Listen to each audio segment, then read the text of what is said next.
Nós já ouvimos esse ditado que diz que o que move o mundo são as ideias. As ações que nós praticamos, elas são determinadas por ideias. Se eu faço isso ou se eu faço aquilo, é porque eu concebi algo, eu tenho uma noção, uma convicção de algo que me move a agir assim. As ações que nós praticamos são determinadas por ideias, que são recebidas, que são aceitas, que são convicções, ou que são pelo menos opiniões muito prováveis, mas há um certo grau de adesão, pelo menos. Quem pensa como ateu, age como ateu. Quem pensa como mundano, age como mundano. No entanto, essa lei ela não é absoluta, porque nem sempre os homens são consequentes com as suas más ideias. O mundano pode, eventualmente, agir com caridade, com uma caridade material, uma filantropia. Mas isso seria uma exceção. Ou seja, a regra geral ainda permanece a mesma. As ações são determinadas por ideias. Pode ser que o mundano pense no bem do próximo e haja com uma certa, de certo modo, com caridade. Ou seja, que ele não seja egoísta o tempo todo. Hedonista, egoísta, enfim. De todo modo, a regra geral é essa.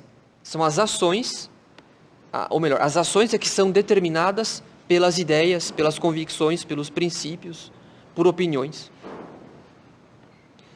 Mas pode ser que, em alguns casos, as ações determinem as ideias. Como diz o ditado, quem não vive como pensa, termina pensando como vive. Então, em alguns casos, as ações determinam as ideias. Há uma inversão.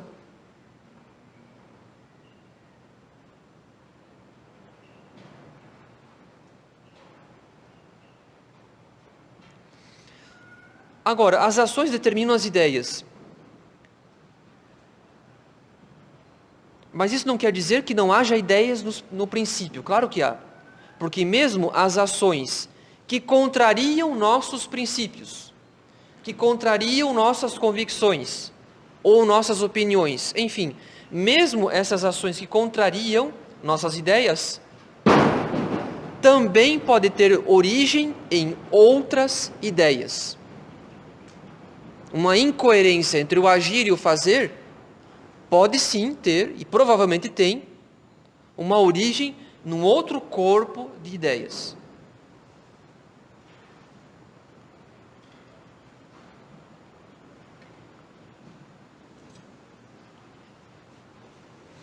Dificilmente nós prestamos atenção ao fato de que, muitas vezes, as ideias que dirigem as nossas ações não são as que nós acreditamos professar, aquelas que nós verbalizamos.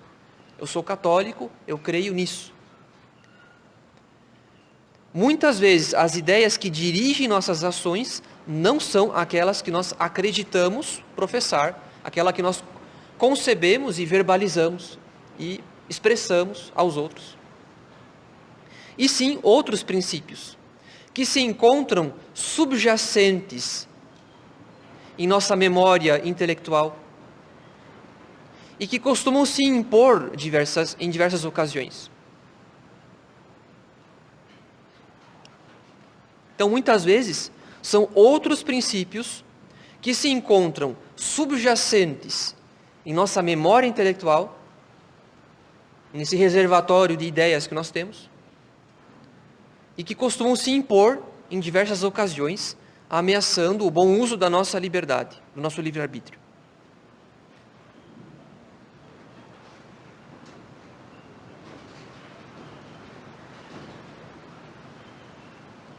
Em alguns casos, ou em muitos casos, essas ideias que estão subjacentes, elas podem se impor de tal maneira que tomam o lugar daquilo que nós tínhamos como convicções. Eu sou muito convicto disso, eu tenho fé católica nisso. Mas, tantas vezes, pode ser que outros princípios, outras ideias que estão subjacentes em nossa memória intelectual, elas se impõem e tomam o lugar daquelas ações que nós deveríamos ter feito como católicos. Como católico, eu deveria ser honesto. Mas tantas vezes, pode ser que alguém cometa, não sei, uma fraude, um furto no seu trabalho, na sua profissão. Então, às vezes, há outros princípios que tomam o lugar daquilo que deveriam ser nossas convicções.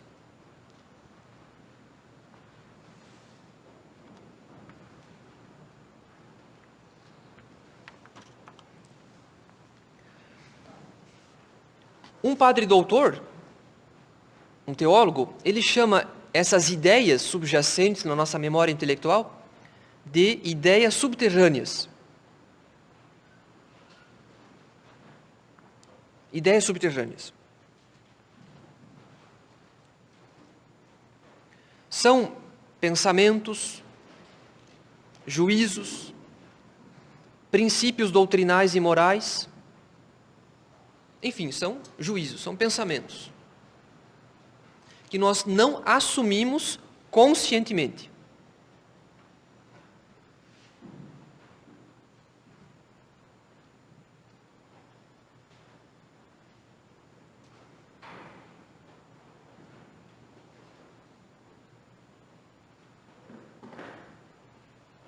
E cuja presença talvez ignoramos na nossa memória intelectual.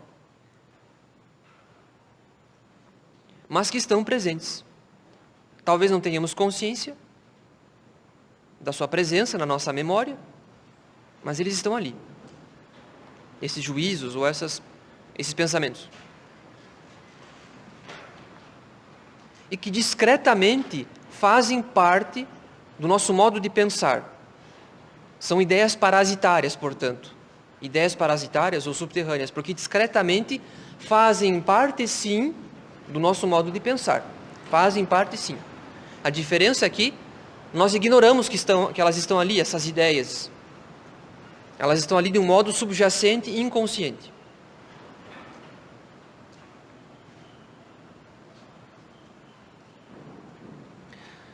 Agora, pode ser que essas reflexões nos assustem, porque nós já pensamos no quê? Nós pensamos no freudismo, pensamos na psicanálise, mas não é bem assim. Santo Tomás admite muito bem a existência de atos inconscientes. Não de um lugar chamado inconsciente, isso é Freud, isso não é católico, mas de atos inconscientes. Ou seja, que a consciência não estava advertida, que havia uma certa inadvertência ao fazer algo, ou a pensar algo. De maneira inadvertida, eu internalizei certos princípios, de maneira inadvertida. Ao longo dessa conferência ficará claro como que isso ocorre. Mas há sim princípios, pensamentos, juízos que entram no nosso universo mental. Há uma série, portanto, de pensamentos, juízos, ideias, enfim, que fazem parte do nosso universo mental, só que elas foram internalizadas de modo inconsciente, ou seja, não havia uma advertência clara de que eu estava aprendendo aquilo, que eu estava internalizando aquilo. Eu não me dei conta que eu estava aprendendo aquilo, que eu aderi, que eu me convenci daquilo. Não houve um ato consciente, portanto, um ato advertido da inteligência. Isso nos faz lembrar o quê? As condições de um pecado grave, plena advertência, por exemplo. Então, há atos que não são plenamente advertidos, mas que são internalizados e que começam a fazer parte da nossa memória intelectual e, portanto, é o que aquele autor chama de ideias subterrâneas ou ideias parasitárias. E é porque essas ideias, elas estão no nosso íntimo, na nossa memória intelectual, que em alguns momentos e por algum motivo, elas podem tomar o lugar daquilo que nós temos por convicção. E que, portanto, são coisas que nós assumimos de maneira consciente. Então, eu como professo a fé católica, eu que sou católico, eu de maneira consciente aprendi que eu devo agir assim, que eu devo proceder, que eu devo me comportar assim. Isso aí são princípios que eu assumi de maneira consciente, que eu sabia que estava aprendendo, que eu sabia que eu estava aderindo. Mas às vezes, em situações de conflito, eu ajo de outra maneira. Eu me deixo conduzir por outros princípios. Esses, por sua vez, eu não os assumi de maneira consciente. Eu os internalizei sem me dar conta que estava aprendendo.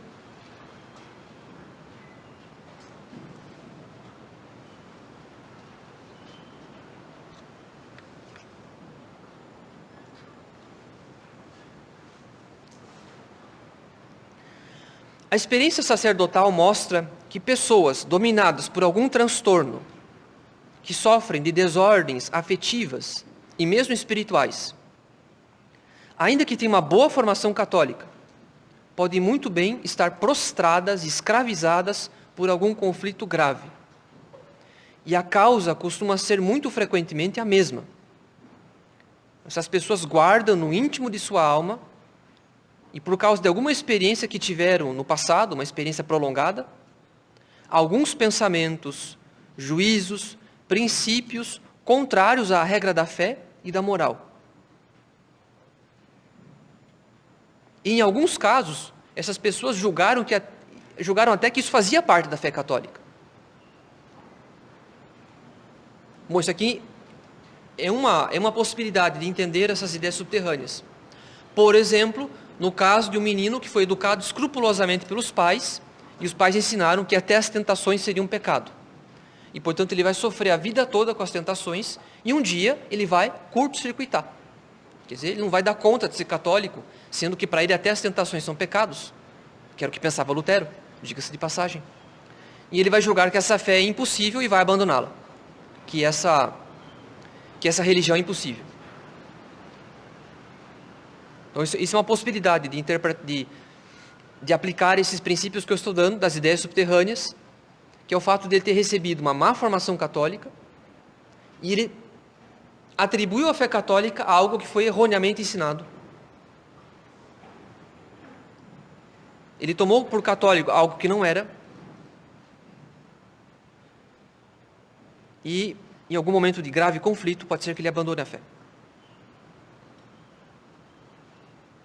Agora, não é a maioria dos casos. Na maioria dos casos, a pessoa aprende a fé católica de maneira razoável, razoavelmente bem, mas, ao longo da infância e da adolescência, por uma experiência prolongada, ele, sem se dar conta, aprendeu um outro corpo de pensamentos, ideias, juízos, princípios, contrários à regra da fé, à regra da moral. E esses princípios, eles permanecem lá, presentes na nossa memória intelectual, como eu já disse, ideias subterrâneas ou parasitárias. E essas ideias atuam à semelhança do processo de erosão. Por quê? Porque como muitas vezes, numa situação de conflito, a pessoa acaba pendendo para ações, atitudes na sua vida concreta, que tem muito mais a ver com essas ideias subterrâneas, parasitárias, do que com as suas convicções assumidas de católico. Então essas ideias, elas vão agindo à maneira de um processo de erosão, que, a um certo momento, há um desgaste, há uma perda de credibilidade progressiva das convicções católicas. Quer dizer, chega a uma certa altura, um certo momento, em que a pessoa pensa que eu não consigo viver isso. Eu não consigo agir com esses princípios que a fé me ensina. Ou seja, eu não consigo ver a relação disso com a minha felicidade, com a minha realização. Parece que são outras coisas que me realizam, que me satisfazem. Essa fé eu a pratico porque eu sei que há uma lei que me determina que eu devo agir assim. Os mandamentos da lei de Deus, a lei da igreja, a moral católica, para que eu alcance o céu. Mas até que eu chegue ao céu, parece que eu passaria a minha vida muito infeliz. Nós entenderemos o porquê disso. Mas eu já antecipo que essas ideias agem como num processo de erosão. Elas vão desgastando a credibilidade da fé católica, das nossas convicções de católico. Porque há um conflito interno que a pessoa não se dá conta que ele existe e de que maneira ele ocorre. Mas há um conflito interno.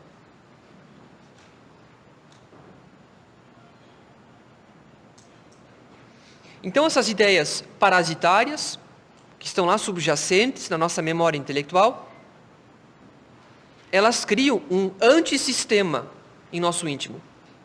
Um antissistema, por quê? Porque atuam sobre os nossos afetos,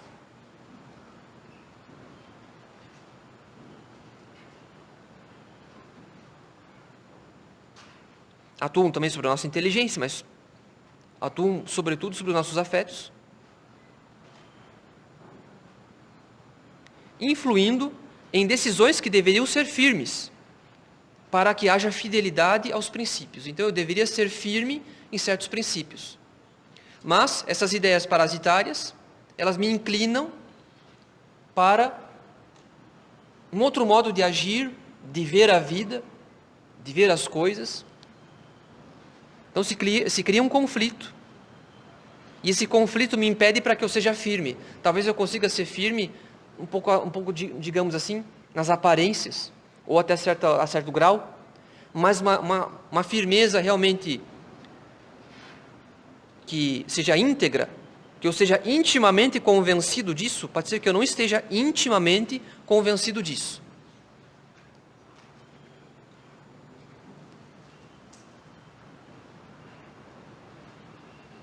Então, esse antissistema que vai se criando na nossa memória intelectual, ele começa a se formar já na infância.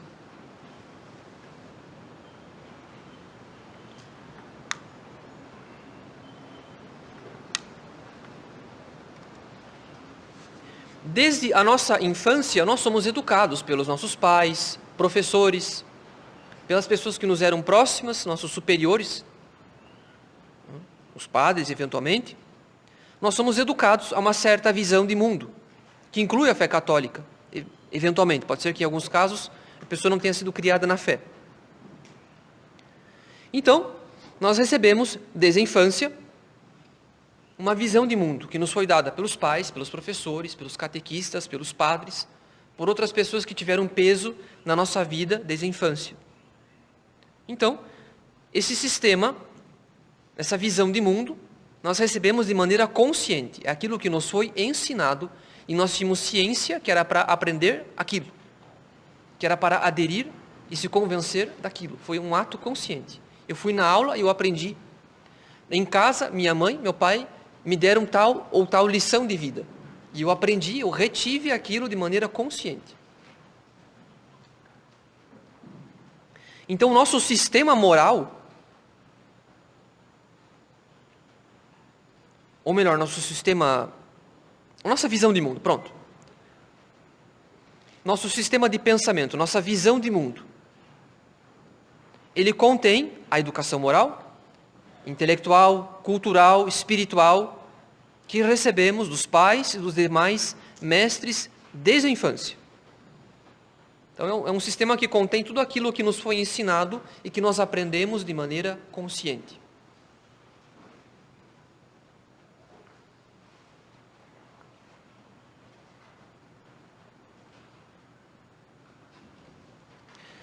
Agora, nada impede que haja um antissistema, como eu disse, essas ideias subterrâneas, parasitárias, nada impede que haja um antissistema, porque, não raras vezes, nós guardamos em nosso íntimo, na memória sensível, uma experiência de infância, uma coisa que eu vi e que me impressionou muito. Uma memória intelectual, uma coisa que eu vi, que me disseram e que me marcou muito. Nós podemos guardar, portanto, em nosso íntimo, certas ideias duplicadas e contraditórias acerca de certos pontos.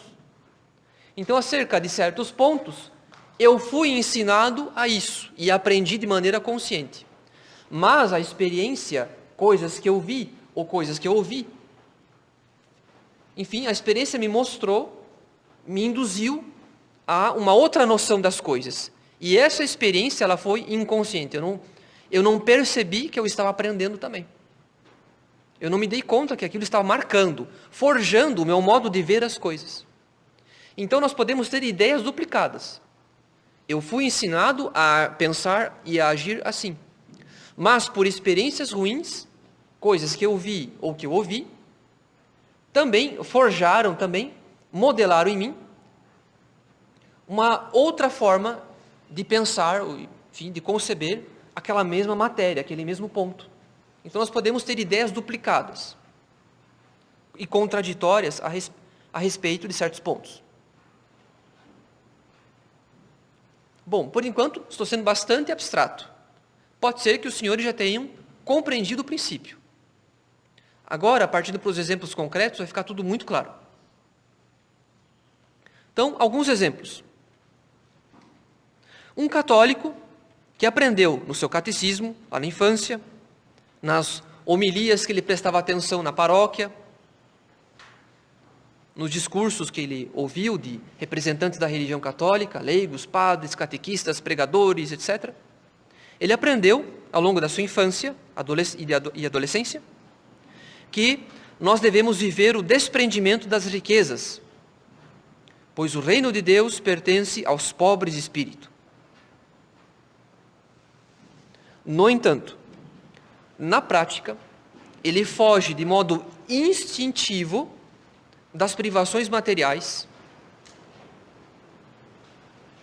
Quando ele prevê que ele vai padecer algum tipo de sofrimento por privação de bens materiais, ele foge instintivamente, ele procura evitar isso ao máximo.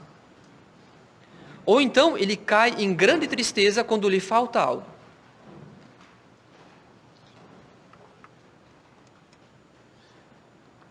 Agora, para esse católico, a pobreza, ela é uma maldição ou uma bênção?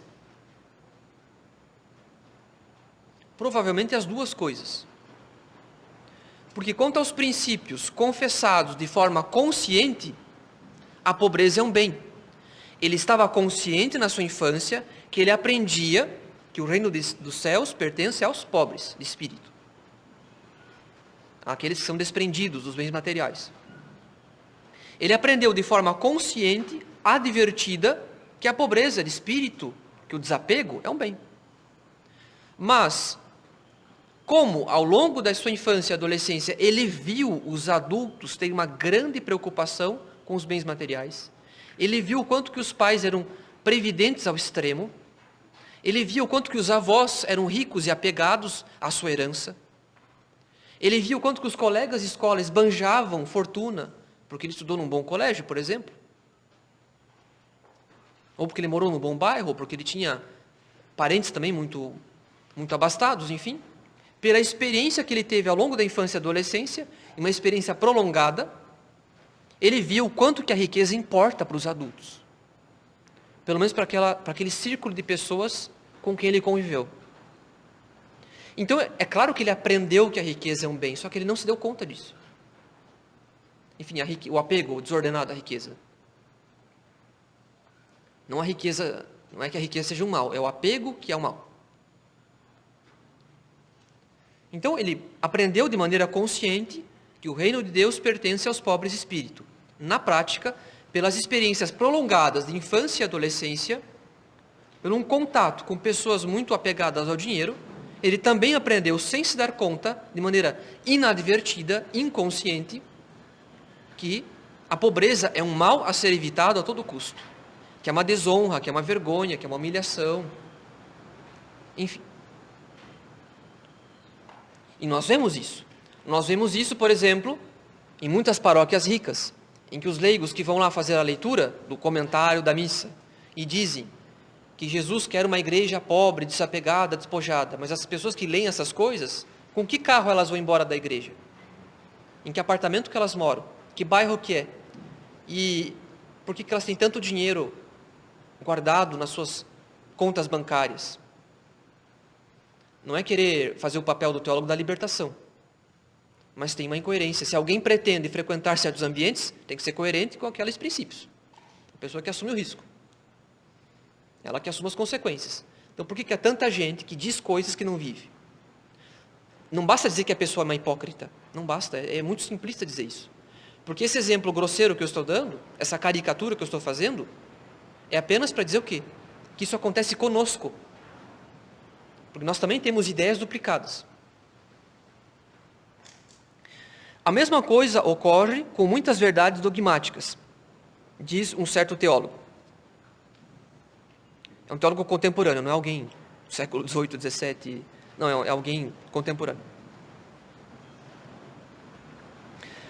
Diz ele: dizemos, creio em Deus Pai, mas atuamos como órfãos de Deus.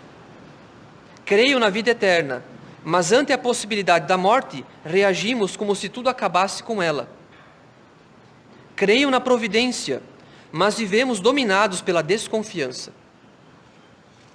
Creio que Deus nos ama, mas depois duvidamos que Deus procure nosso bem em tudo o que nos acontece.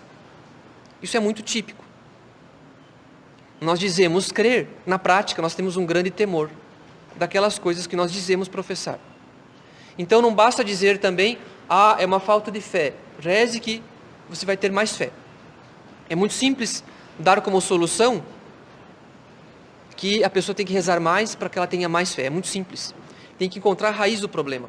O problema de uma falta de fé na providência é uma ideia parasitária. É um medo de se abandonar a Deus. E nós veremos depois como que isso acontece, por que processo isso ocorre desde a infância. Então, na prática, isso quer dizer que há pessoas que creem em Deus Pai, mas não tanto. Creem na vida eterna, mas não tanto. Creem na providência, mas não tanto. Creem no amor de Deus, mas não tanto. Então, essa falta de firmeza nas convicções pode vir de outras convicções que nós não nos atrevemos a confessar, a verbalizar. E com sinceridade. Nós não nos atrevemos a dizer, eu tenho medo de Deus. Eu acho que Deus não me ama. No meu caso não é verdade, eu acho que Ele não me ama. Pela minha história de vida, eu acho que Ele não me ama. A gente não se atreve a dizer, a gente tem medo da blasfêmia. Então a gente não se atreve a dizer isso com muita sinceridade diante da nossa própria consciência. E, na medida em que nós não reconhecemos, na medida em que nós não confessamos, não verbalizamos, não pedimos ajuda, também nós não tomamos os meios necessários para combater. Porque sempre temos aquela presunção de que, eu me confesso, vou comungar, vou começar a rezar mais, isso vai desaparecer. A gente acha que, com certos meios ordinários, tudo será resolvido. Então nós temos medo de que o problema seja mais profundo e não tomamos armas para combatê-lo.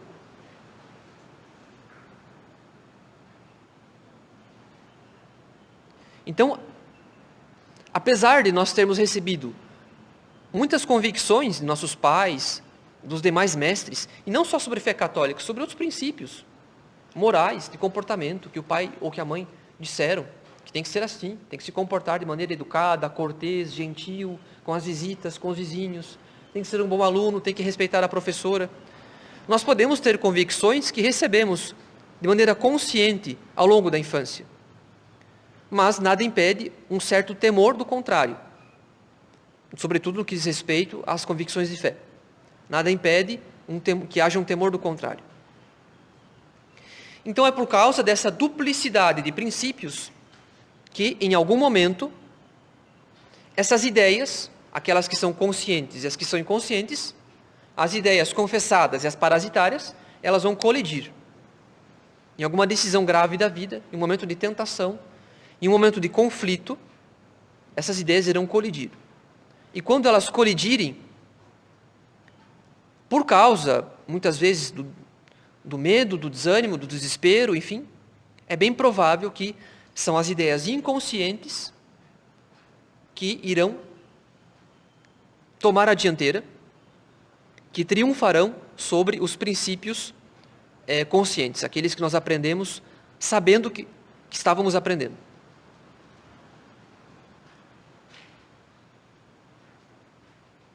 Então isso quer dizer que essas ideias subterrâneas, parasitárias, que nós aprendemos sem se dar conta que a gente estava aprendendo, elas nem sempre são tão inconscientes assim, porque é justamente nas ocasiões de medo, quando a gente deseja intensamente algo, nos momentos de ansiedade, de ressentimento, é que elas afloram em nossa consciência. É nas horas de conflito emotivo, espiritual, enfim, é que brotam uma série de ideias. E a gente se dá conta que elas estão lá. E de afetos também.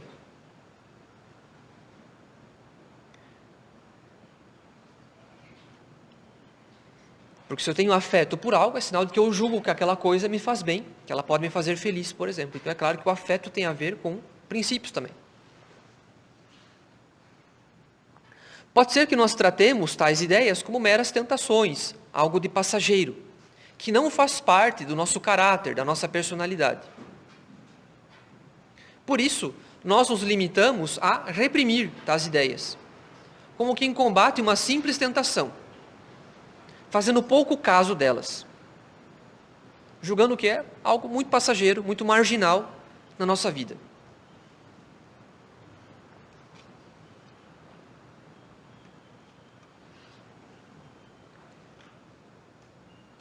Agora, tratar as ideias parasitárias como mera tentação é insuficiente, porque não é algo passageiro e que vem de fora, que vem do demônio. É algo interno e duradouro. É algo interno e duradouro. Porque vem de uma experiência prolongada de infância que me acostumou a ver a vida daquela maneira, por mais que eu não tivesse me dando conta, ou melhor, por mais que eu não me tivesse me dado conta que eu estava aprendendo. Pelo contato com os adultos, por experiências prolongadas, eu não me dei conta que eu estava aprendendo, sim. Então não é uma mera tentação. O demônio, claro, ele pode agir sobre isso, provocando uma tentação. Mas a tentação é tanto mais eficaz quanto há certas ideias que são parasitárias, que são subterrâneas e que fazem parte, de maneira discreta, do nosso modo de ser, da nossa personalidade, do nosso caráter.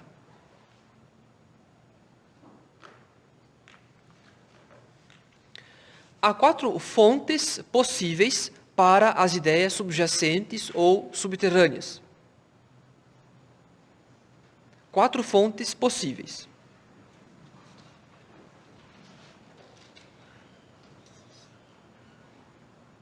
Primeiramente, as experiências traumáticas da infância.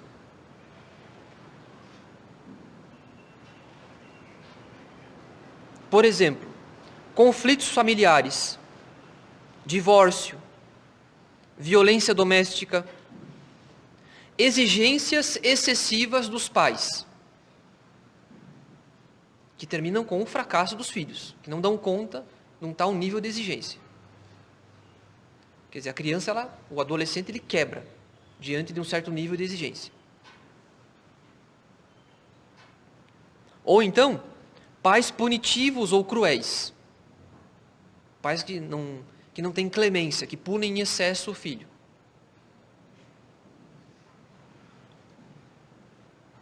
Pais narcisistas ou imaturos. Fenômeno muito frequente hoje, pais imaturos. Por causa de relacionamentos fúteis, passageiros, em que é a criança que paga por essas situações, né?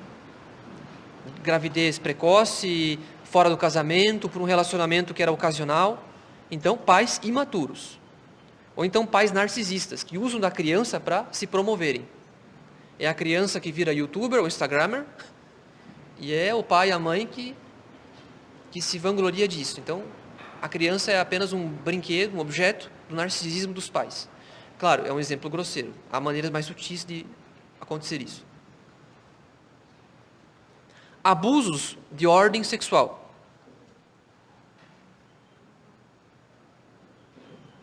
A ausência paterna ou materna durante a infância e a adolescência.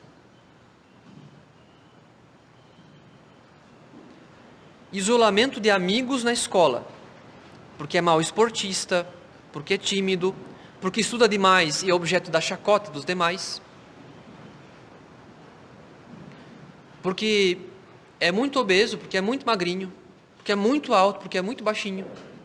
Na escola sempre alguém, enfim, na escola quase ninguém escapa de alguma coisa. A questão é que se certas experiências traumáticas são prolongadas, isso marca o nosso modo de ver a vida, ou de nos vermos a nós mesmos. Então, isolamento de amigos na escola, falta de amigos. Medos não solucionados. Por mais que sejam fúteis, mas uma criança que tem medo de ficar sozinha, tem medo do escuro, e que ela não curou isso na infância. Mesmo de adulto, ela pode ter medo, sim. A gente pode muitas vezes menosprezar isso, ridicularizar isso, mas uma criança que não resolveu o medo de ficar sozinha, ou o medo de ficar no escuro, ela pode levar isso para a vida adulta. E eu digo isso com conhecimento de causa, porque no sacerdócio a gente toma contato com muita coisa. E a gente vê na prática que isso aqui não é mera psicologia.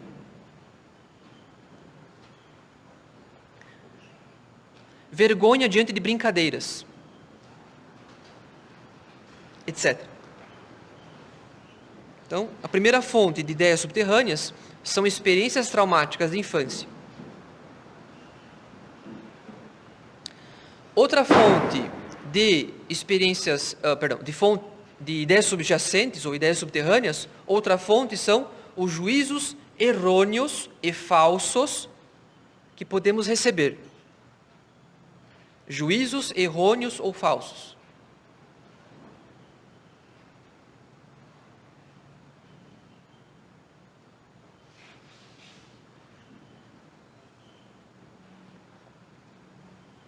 Que podemos receber de maneira ou acidental, alguém nos disse algo sem querer, ou de maneira deliberada.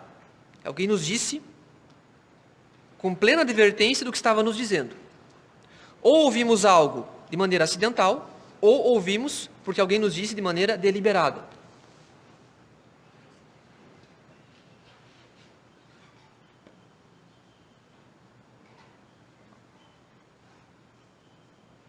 E que talvez nunca tenhamos resolvido esses juízos.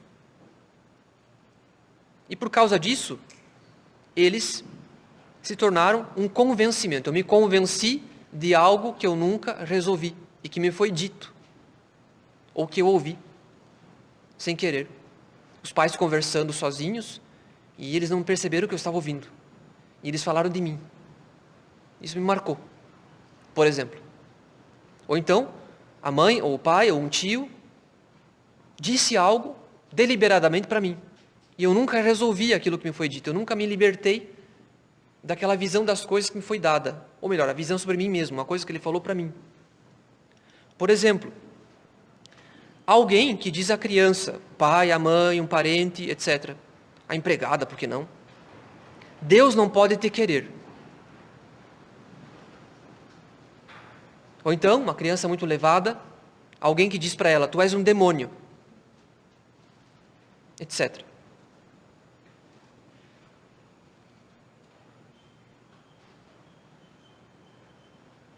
Então, foi um juízo que eu recebi, de maneira deliberada ou acidental, que eu ouvi, que me falaram, e que eu nunca resolvi isso. Eu nunca consegui me libertar desse modo de ver a mim mesmo, e com o passar do tempo se tornou um convencimento, sobretudo se é uma experiência prolongada de infância. Se ao longo da minha infância, um adulto diz para mim, tu és um demônio, Deus não pode te querer, e outras coisas.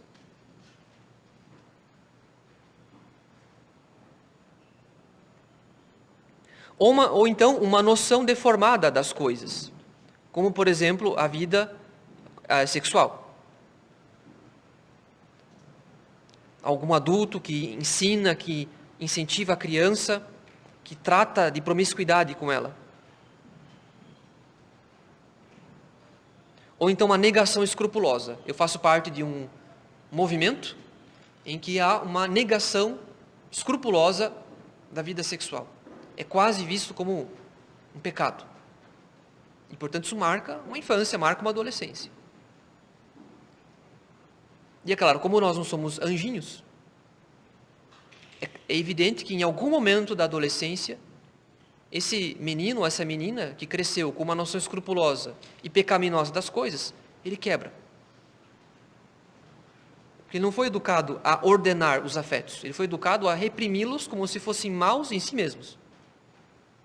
É claro, é um angelismo e a pessoa quebra.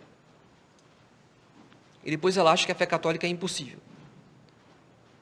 Mas na maioria dos casos, são os adultos que tratam de impureza com as crianças como se fosse algo corriqueiro.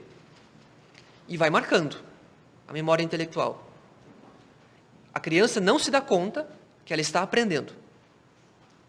Porque não é um banco escolar em que a professora ensina, nem o banco da catequese, e nem aquelas lições que os pais chamam a criança para conversar e ensinam as coisas. Mas são coisas que eles vão ouvindo ou que vão dizendo. E vão marcando a nossa memória intelectual, as ideias subterrâneas vão se instalando. Sobretudo, isso é uma experiência prolongada de infância.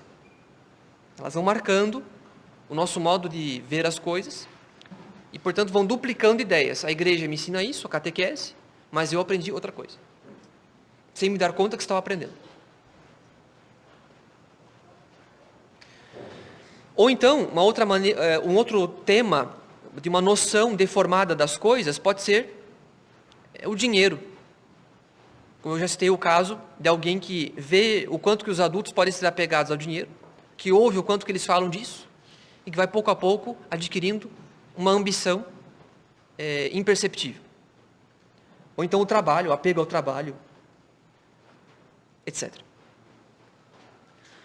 Uma outra fonte possível para as ideias subjacentes ou subterrâneas é a influência dos maus ensinamentos de falsos amigos, maus professores, falsos amigos, programas de televisão ambíguos ou nocivos.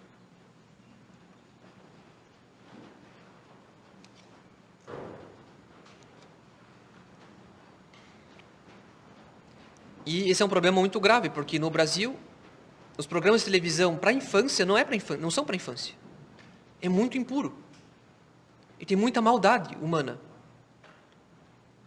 Tem muito pecado. A criança aprende muito a mentir vendo os personagens da televisão mentirem. Então, uma experiência prolongada com esses programas é inevitável que, em maior ou menor grau, isso cria uma série de princípios que são internalizados sem que a gente se dê conta que nós estamos aprendendo.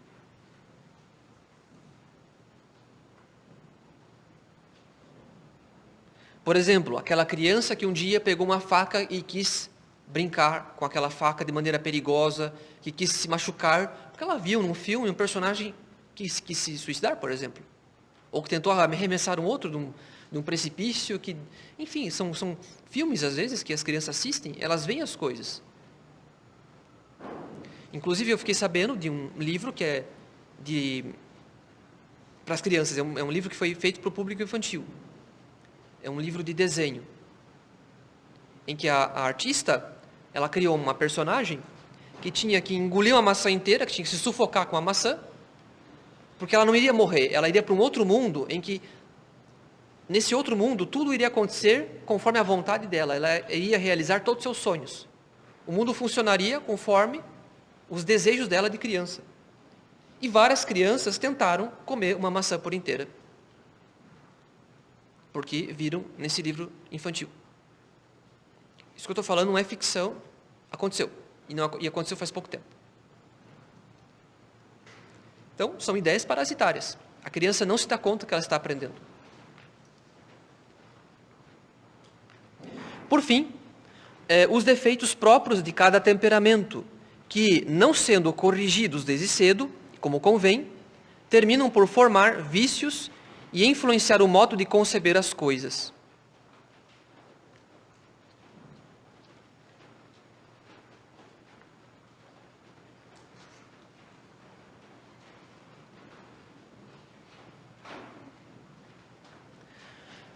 Um exemplo muito claro, muito vivo, das ideias parasitárias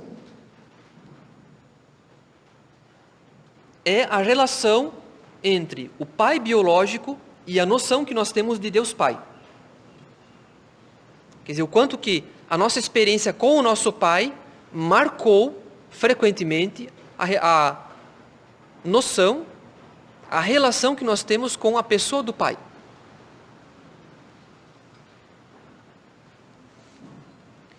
Se durante a infância nós sofremos um desencantamento em nossa noção de Pai, as nossas experiências de infância e adolescência marcaram negativamente o conceito que nós temos de Pai. Frequentemente isso irá influenciar, não é uma lei absoluta, mas é uma coisa que acontece com bastante probabilidade. Então, frequentemente, isso irá influenciar a noção que temos de Deus Pai.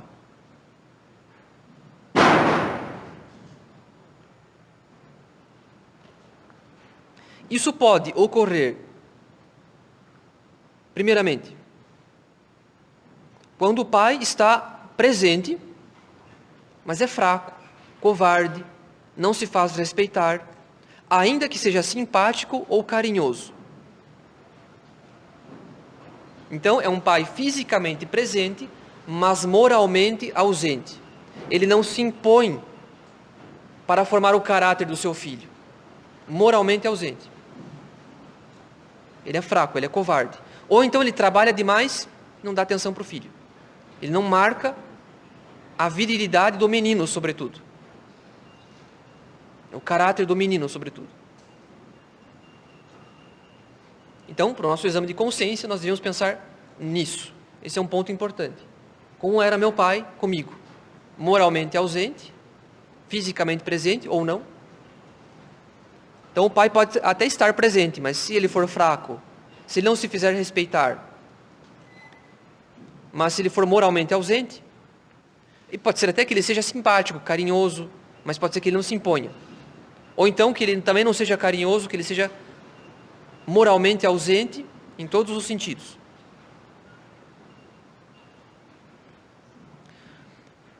Ou então, em segundo lugar, quando o pai está presente fisicamente, mas ele é abusivo com os filhos, ou violento com a esposa, o que também repercute na alma dos filhos, se ele é violento com a esposa. O filho cresce vendo essa cena de violência. Agora, o que a namorada desse menino pode esperar dele no futuro? A esposa, futuramente. Se ele cresceu vendo isso, qual é a noção que ele tem do papel do homem dentro de casa?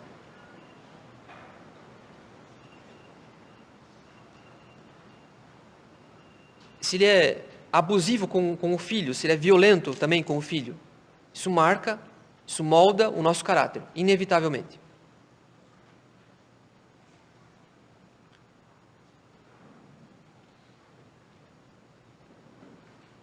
Ou então, em terceiro lugar, quando ele está ausente fisicamente, porque abandonou a família, ou então simplesmente porque ele faleceu muito cedo. E é claro, sem culpa do pai que faleceu, o filho fica privado de uma referência de homem, sobretudo no caso dos meninos. Mas de todo modo, para os filhos falta uma referência moral, de todo modo. Que o pai, dentro de casa, ele é a coluna da casa.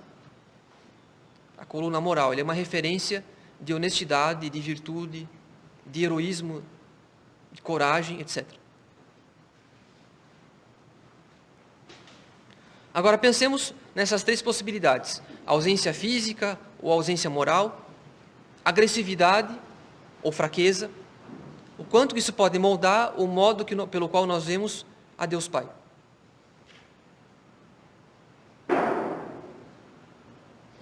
E o motivo disso é muito simples, como diz um teólogo.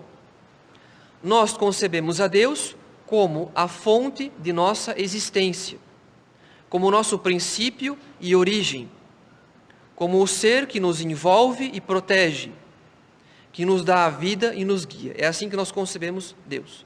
Princípio e origem, fonte de nossa existência, ser que nos envolve e protege, que nos dá a vida e nos guia.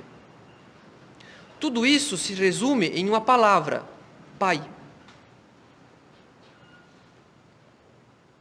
E esse conceito, Pai, todo ser humano forja a partir de uma forja a partir de uma figura e de um rosto de carne e osso, que é o ser que lhe deu a vida. Então, esse conceito de Pai nós forjamos a partir de uma figura e de um rosto de carne e osso. É, pois, consequente que tal qual seja a nossa ideia de pai, assim também tenderemos a conceber a Deus.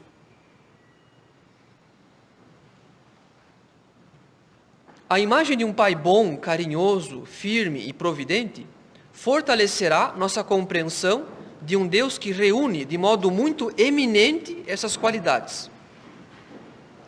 Mas também a imagem de um pai ausente, violento, duro, incompreensível, incapaz de carinho, humilhador, etc., há de se voltar contra nosso conceito de Deus.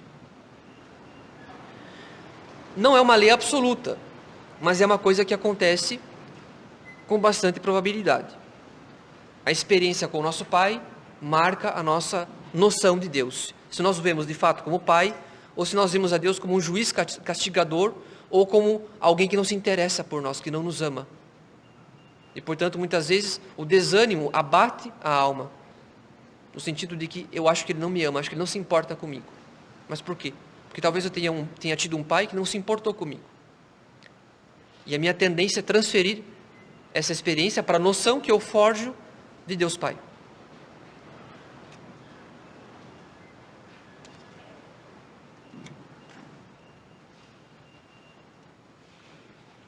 Claro que por mais que haja uma relação entre a experiência que tivemos com o nosso Pai e a noção que nós formamos de Deus, felizmente, a maioria das pessoas não chegará aos extremos do ateísmo.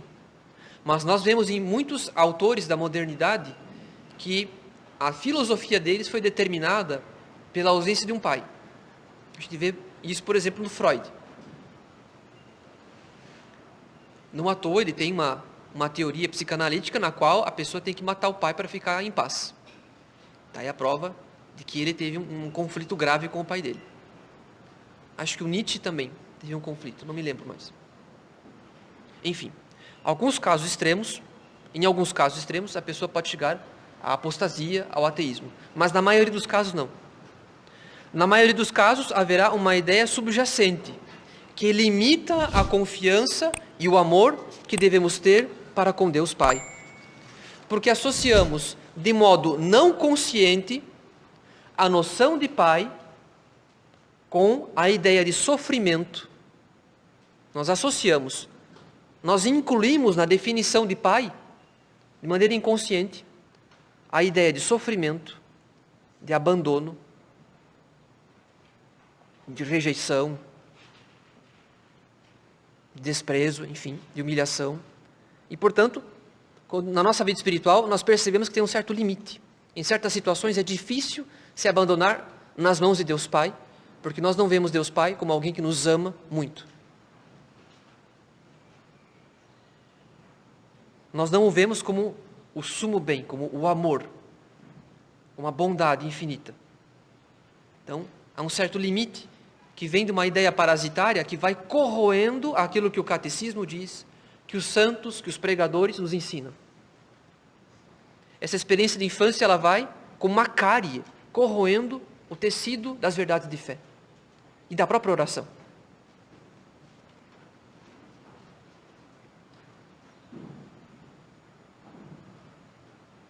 Agora, as ideias subterrâneas ou subjacentes, elas não chegam a formar um sistema coerente e uniforme, como, por exemplo, a doutrina católica. É um sistema, podemos dizer, que é coerente, que é harmonioso. Não chega a formar um sistema coerente e uniforme. Mas são ideias duplicadas acerca de Deus, das pessoas, da vida, de nós mesmos, do mundo, das amizades, do prazer, da dor, etc. Um medo mórbido da dor. Um apego desordenado ao prazer. É um antissistema em que tem várias ideias parasitárias. Então, não é bem um sistema, é mais um antissistema. São ideias cancerígenas. Elas vão corroendo o tecido das nossas convicções. Elas vão limitando as nossas convicções, a firmeza das nossas convicções.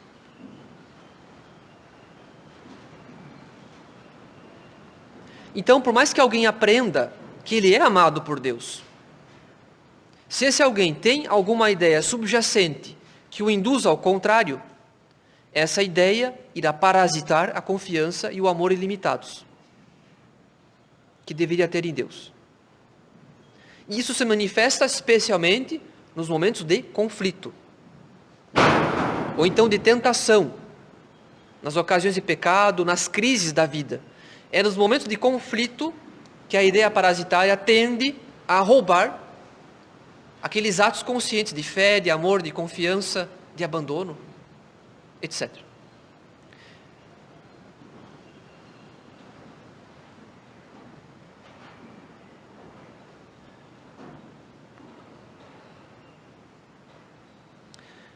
Um teólogo diz: tem ideias cariadas,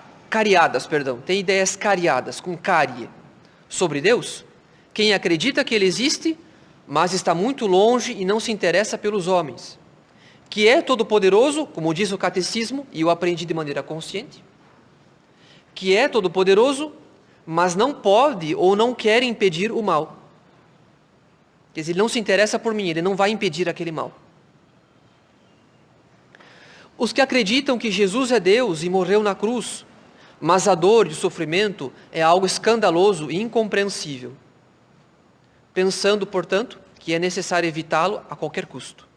Então a pessoa olha para o crucifixo, contempla o mistério da cruz, de maneira consciente. De maneira inconsciente, diante da dor, do sofrimento, ela entra em crise. Ela não consegue ver sentido para aquilo e entra em crise. Os que pensam que Deus deu leis sobre a vida conjugal, mas que só valem para a generalidade dos casos, e que no fundo são pouco menos que impossíveis de cumprir. Então, no meu caso, eu não dou conta da castidade. Deus ensinou, enfim, nos deu uma ordem para o exercício da vida conjugal. Essa ordem vale para a maioria das pessoas, para mim não. Para mim não vale, porque eu sou exceção, porque no meu caso eu vejo uma grande dificuldade, ou então uma impossibilidade, mas é uma ideia parasitária. A pessoa foi iniciada à impureza desde a infância. São atos internalizados de maneira inadvertida, porque foi exposto a isso por conversas, por coisas que viu e teve acesso, televisão, programas, revistas, conversas. E é claro que a pessoa adquire um tal apego, ela internaliza que aquilo ali de tal modo é importante para a vida dela, porque era importante para os adultos que ela frequentou, as coisas que ela teve acesso, que é claro, a pessoa não consegue o tempo todo dar conta da virtude da pureza, não por falta de oração, não por falta de vida espiritual, mas porque há um conflito em que a pessoa internaliza aquilo e, em momentos de conflito, ela acha que ela não dá conta de cumprir aquilo ali. Porque ela crê de maneira consciente na fé católica, mas o seu afeto e uma certa noção de felicidade está mais naquela ideia parasitária. Para eu ser feliz, eu tenho que viver desse modo. Para que eu me realize, eu tenho que viver e fazer aquelas coisas que eu via e que eu sabia que os adultos faziam, ou que eu fui exposto na televisão, e assim por diante. Então a pessoa pratica a fé católica, mas muitas vezes ela pratica conforme a lógica de um servo, de um escravo. Eu pratico porque eu não quero ir para o inferno, mas eu não estou convencido que isso vai me fazer feliz. Eu estou convencido de que a vida daquelas pessoas com quem eu convivi, aquela vida era um ideal. Era um ideal, ou seja, havia uma ideia. Que eu não aprendi de maneira consciente, mas eu internalizei ao longo da infância ou da adolescência. Sem me dar conta que estava aprendendo, que ali estava a minha felicidade.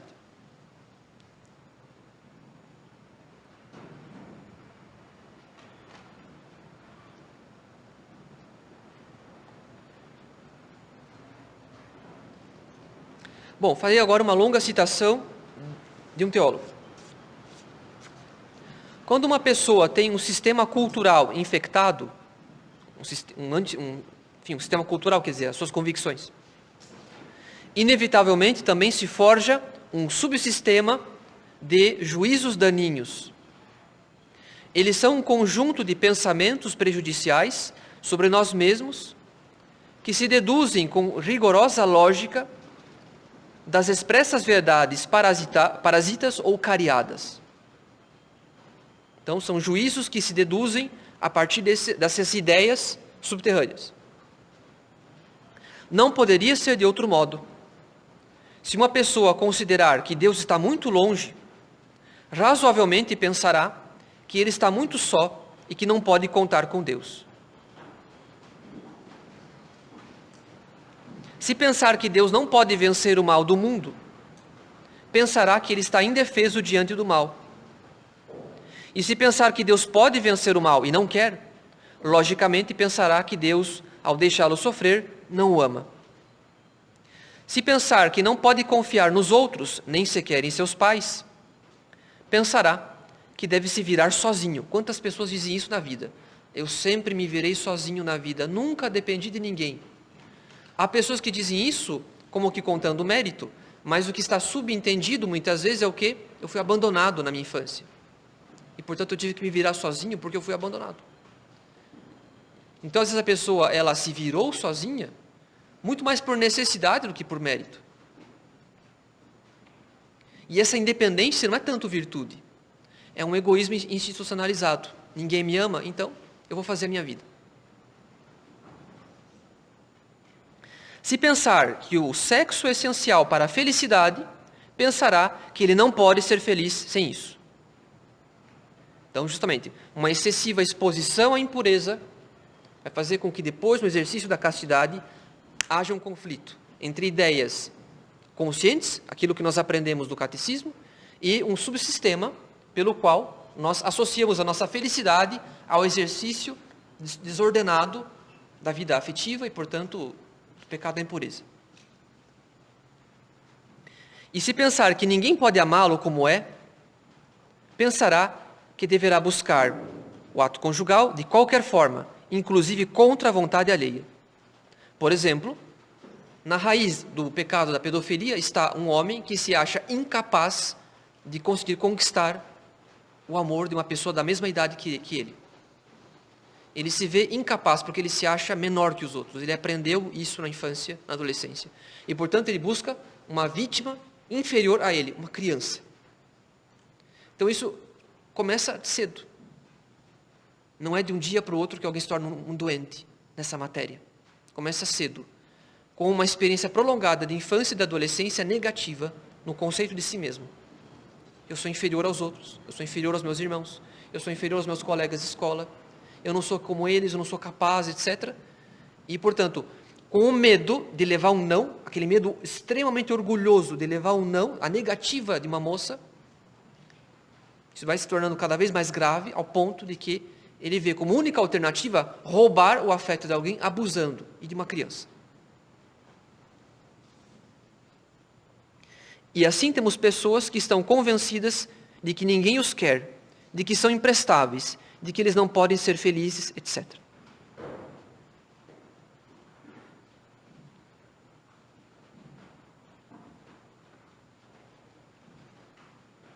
Então agora está aqui provado para os senhores o quanto que nós temos, provavelmente, várias ideias subterrâneas, um antissistema que nós adquirimos das experiências de infância. Apesar de nós confessarmos um corpo de convicções, de princípios, de artigos de fé que nos vem da doutrina católica.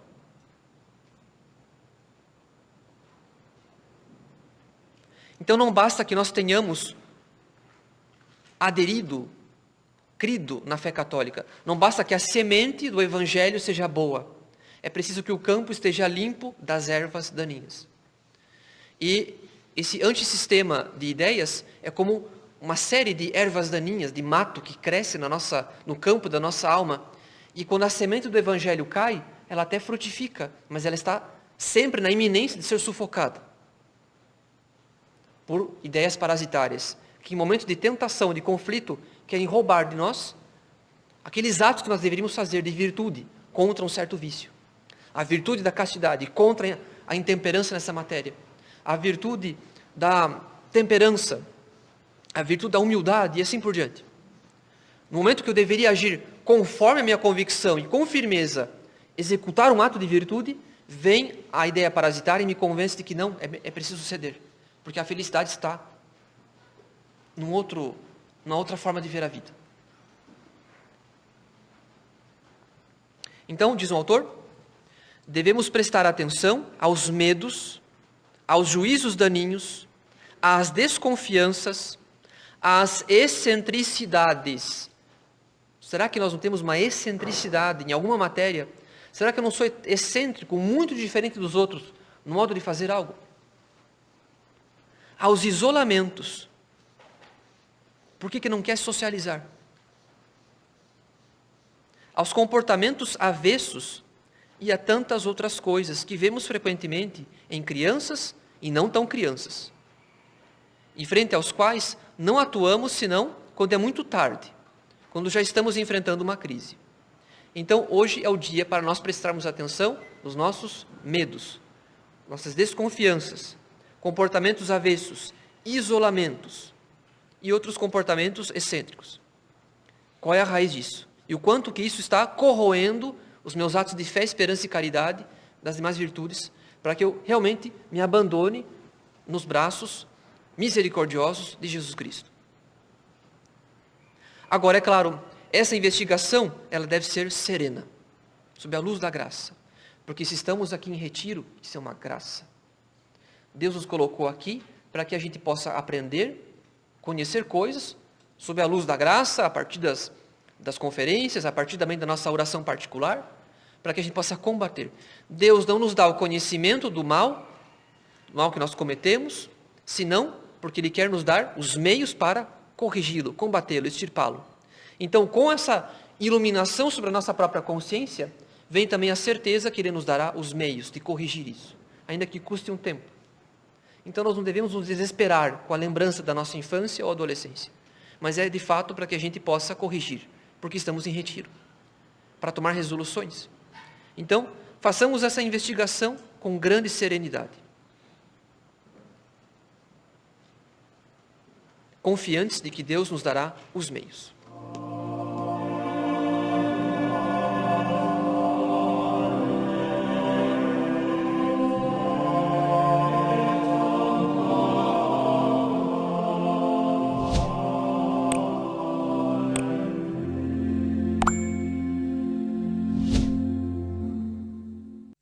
In nome del Padre, del Figliolo e dello Spirito Santo e così sia.